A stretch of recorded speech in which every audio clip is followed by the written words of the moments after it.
Hai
geng, assalamualaikum warahmatullahi wabarakatuh. Apa kabar kalian semua?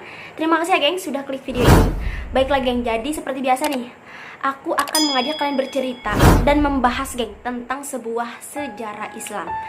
Nah, dimana sejarah Islam yang akan saya bahas ke kalian, yaitu mengenai sang syahid azan dari Turki. Langsung saja deh geng, kita masuk ke pembahasan. Siapakah sang syahid azan dari Turki ini dan mengapa beliau dijuluki sang syahid azan? Jangan bengong, keep stay tune dan jangan di skip ya. Let's start it. Kenalin geng, nama lengkapnya Ali Adnan Ertekin Menderes atau sering dipanggil dengan Adnan Menderes. Ia lahir di Aydin yaitu pada tahun 1899 geng. Adnan Menderes ini merupakan Perdana Menteri pertama Turki yang terpilih secara demokratis. Ia terpilih secara demokratis yaitu pada tahun 1950 geng. Dengan Partai Demokrasi yang ia dirikan, ia berhasil geng mengalahkan partai penguasa yaitu Partai Mustafa Kemal Atatürk. Nah, kisah Mustafa Kemal Atatürk ini sendiri sudah saya bahas geng di video saya yang sebelumnya. Adnan Menderes ini geng merupakan seorang negarawan Turki dan pimpinan pertama yang terpilih secara demokratis dalam sejarah Turki geng. Beliau juga nih pernah menjabat sebagai Perdana Menteri Turki yaitu antara tahun 1950 hingga tahun 1960. Dan beliau juga geng merupakan salah satu pendiri Partai Demokrat yaitu pada tahun 1946, yaitu partai oposisi resmi keempat Turki geng. Menurut beberapa sumber nih geng, Adnan ini lahir dari keluarga yang sejahtera, yang berkecukupan. Beliau ini kuliah di Izmir yaitu pada tahun 1916 yaitu saat mengikuti pendidikan militer. Kemudian beliau ini masuk ke Partai Republik selepas perang dan menjadi wakil daerah bagi Aydin yaitu pada tahun 1931. Pada masa-masa itu juga nih geng, Adnan ini baru lulus dari sekolah hukum di Ankara. Nah, kemudian masa-masa selanjutnya nih, Adnan ini memutuskan untuk mendirikan Partai Demokrasi yaitu pada tahun 1946 bersama Celal Bayar namanya. Dan kemudian beliau ini menjabat sebagai wakil rakyat yaitu di provinsi kotanya. Dan lanjut pada tahun 1950-an partainya ini mengikuti pemilihan umum dan menang geng saat itu. Nah geng, kemenangannya ini geng ditunjang oleh program yang ditawarkan oleh Adnan kepada masyarakat Turki. Nah, program yang ditawarkan antara lain pertama, azan geng dikembalikan. Azan dikembalikan dalam bahasa Arab yang setelah sebelumnya diubah oleh Mustafa Kemal Atatürk menjadi bahasa Turki gitu azannya. Bayangin geng, Turki saat itu 18 tahun azannya menggunakan bahasa Turki. Namun Adnan datang menawarkan akan mengembalikan azan ke dalam bahasa Arab. Kemudian kedua, diperbolehkan naik haji bagi semua warga muslim.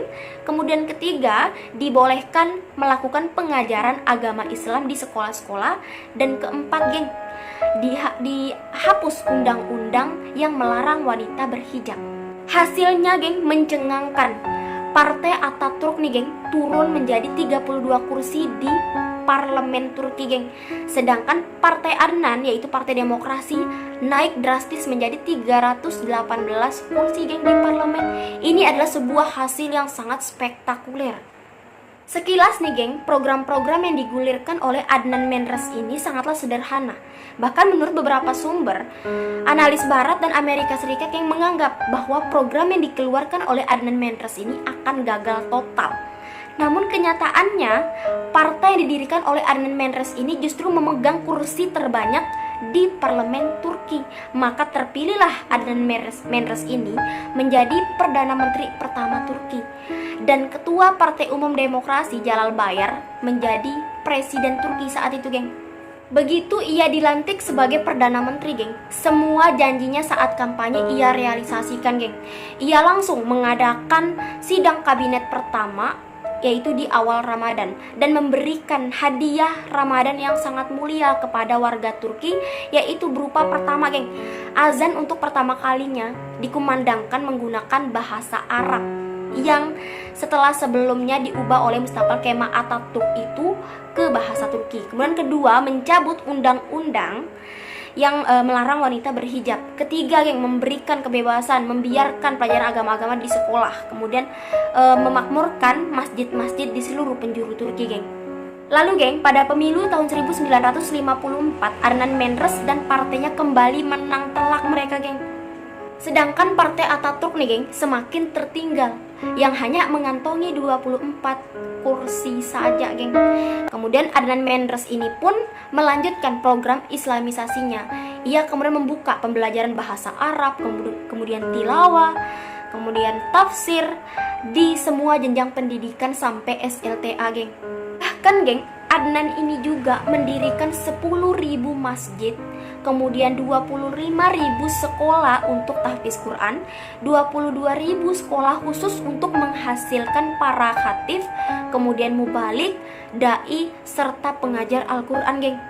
Nggak hanya itu, geng, Adnan Menderes ini juga, geng, memberikan izin gitu untuk menerbitkan buku-buku dan majalah yang mengajak untuk kembali kepada Islam, geng. Dan semua, geng, masjid-masjid yang dulunya ditutup oleh Mustafa Kemal Atatürk kemudian dibuka kembali oleh Adnan Menderes, geng, untuk beribadah. Kemudian, geng, pada tahun 1956 nih, Adnan ini, geng, mengusir duta besar Israel dari Turki. Nah, kebijakan Adnan ini yang pro Islam ini membuat beliau ini, geng, dibenci, nggak disukai oleh banyak pihak, dan banyak sekali, geng, orang-orang yang ingin menjatuhkannya, orang-orang yang ingin melengsarkannya dari jabatan Perdana Menterinya. Padahal di bidang ekonomi nih, geng, ia berhasil gitu meningkatkan pertumbuhan ekonomi di Turki, sehingga hal ini membuat rakyatnya ini makin cinta dan mendukungnya gitu, geng. Lanjut, geng, yaitu pada tanggal 17 Februari 1959 nih, pesawat yang ditumpangi oleh Adnan Menderes yaitu Turkish Airlines yang terbang dari Istanbul menuju Inggris mengalami kecelakaan, geng. Dari 24 penumpang dengan awak pesawat, Adnan Menderes, geng, berhasil selamat dari kecelakaan tersebut, sementara 14 orang lainnya, geng, tewas. Dan dikarenakan insiden tersebut, geng, semua orang gempar dan merasa terheran-heran, kenapa kok Adnan Menderes ini kok bisa selamat gitu kan, padahal itu pesawat, sedikit sekali kemungkinan orang bisa selamat dari kecelakaan pesawat gitu, geng.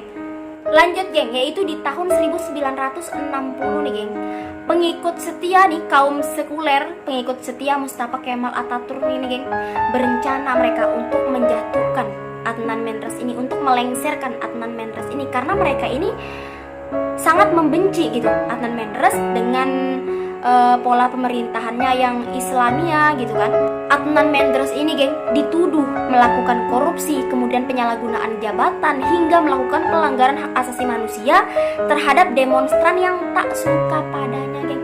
Jadi banyak sekali penuduhan-penuduhan yang diarahkan kepada Adnan, agar Adnan ini, pokoknya Adnan ini harus terlengserkan, harus jatuh, harus nggak ada gitu, geng. Kemudian geng, pada pagi hari tanggal 27 Mei 1960, tentara Turki untuk pertama kalinya geng melakukan kudeta militer sejak Republik Turki berdiri, yaitu pada tahun 1923 yang dimotori oleh 38 perwira yang dipimpin oleh Gorsel Jamal geng saat itu.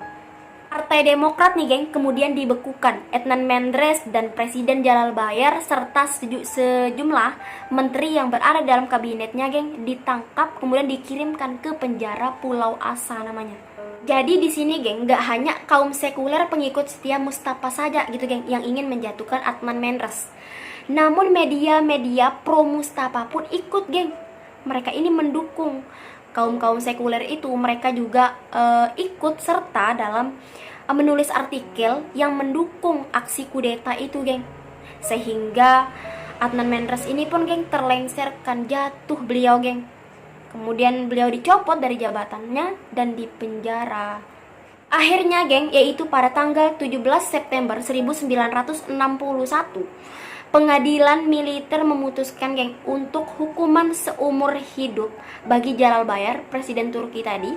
Kemudian Adnan Menderes dihukum gantung beserta dua menteri. Pertama Menteri Luar Negeri Fatin Rostuzorlu dan Menteri Keuangan Hasan Polatkan. Jadi mereka bertiga dihukum gantung, sementara presiden Turkinya tadi Jalal Bayar dihukum seumur hidup geng, karena fitnah-fitnah dari kaum sekuler kemudian kaum pro Mustafa itu tadi. Sebelum eksekusi gantung itu geng, Adnan Menderes sempat mengucapkan kalimat asyhadu alla ilaha illallah wa asyhadu anna muhammadar rasulullah.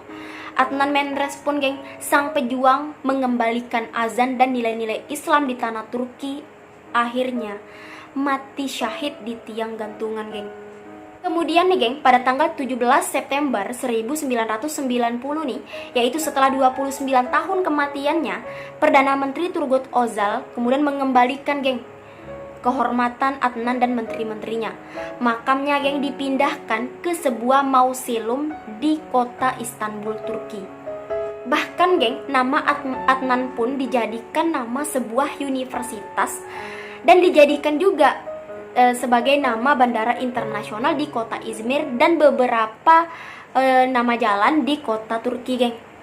Nah geng, di sini nih kaum sekuler ini geng, mereka ini nggak akan pernah rela gitu geng jika ada pemimpin muslim nih yang mereka ini misalkan mereka ini memerintah untuk agamanya, pokoknya yang berbau-bau muslim ini mereka nggak bakalan suka gitu geng. Apapun yang pemimpin ini lakukan bakalan salah, bakalan mereka mencari segala cara untuk menjatuhkan pemimpin tersebut, mencopot pemimpin tersebut dari kursinya. Kisah perjuangan dalam membangun negara Turki ini yang dulunya menjadi negara sekuler, negara yang menyimpang sekali dari agama, menyesatkan sekali, yang dibuat oleh Mustafa Kemal Atatürk ini geng. Kalau dengar Mustafa Kemal Atatürk emosi bawaannya geng, karena dia ini yang menghancurkan Turki gitu kan. Dia yang membuat peraturan-peraturan yang sangat menyimpang dari agama. Jadi pemikiran Adnan ini geng menginspirasi Erbakan yang dulu itu pada tahun 1996 menjabat sebagai Perdana Menteri. Dengan lantangnya geng, Erbakan mengatakan bahwa dirinya adalah seorang yang Islami. Nah, karena pemikiran inilah yang membawanya ini digulingkan geng, dilengserkan dari jabatannya tahun selanjutnya geng, tahun berikutnya. Namun demikian geng, Erdogan nih, Perdana Menteri Turki sekarang ini telah mampu menggelorakan Islam secara perlahan di sana. Jadi wanita nih yang dulunya nggak boleh pakai hijab sekarang bisa menggunakan jilbab, setiap wanita, bahkan pegawai-pegawai wanita di sana geng. Gitulah geng sejarah kelam militer Turki. Jadi setiap Perdana Menteri ini yang membawa Islam, menghidupkannya, menyebarkannya seperti Adnan Menderes, kemudian Erbakan, Erdogan, maka siap-siap mereka akan dikudeta geng. Ya contohnya seperti Adnan Menderes tadi yang hidupnya berakhir di tiang gantungan karena menghidupkan Islam, menyebarkan Islam di tanah Turki. Jadi kaum sekularisme yang mencintai Mustafa Kemal Atatürk ini geng, emosi. Semoga Allah selalu merahmatinya dan menjaga Erdogan dari musuh yang membencinya, kemudian yang membenci Islam. Karena di Turki ini memang sih mayoritasnya Islam, tapi masih ada gitu kaum sekularisme dari titisan Mustafa Kemal Atatürk gitu geng. Jadi bahaya sekali. Nah geng, itulah tadi sang syahid azan dari Turki, yaitu Adnan Menderes. Kenapa dijuluki syahid azan dari Turki? Karena beliau lah, geng, yang mengembalikan kumandang azan ke dalam bahasa Arab yang dulunya diubah oleh Mustafa Kemal Atatürk itu ke dalam bahasa Turki, geng. Yang akhir hidupnya ini di tiang gantungan, geng, karena menghidupkan, menerapkan nilai-nilai Islam sesuai dengan syariat. Dan kaum sekularisme titisan Kemal Atatürk lah, geng, yang melengsarkan beliau, yang membuat tabiat-tabiat jahat untuk menyingkirkan Adnan Menderes ini. Oke, geng, itu saja yang dapat saya sampaikan. Kurang lebihnya saya minta maaf. Kita ketemu di pembahasan selanjutnya. Thanks for watching. Bye-bye.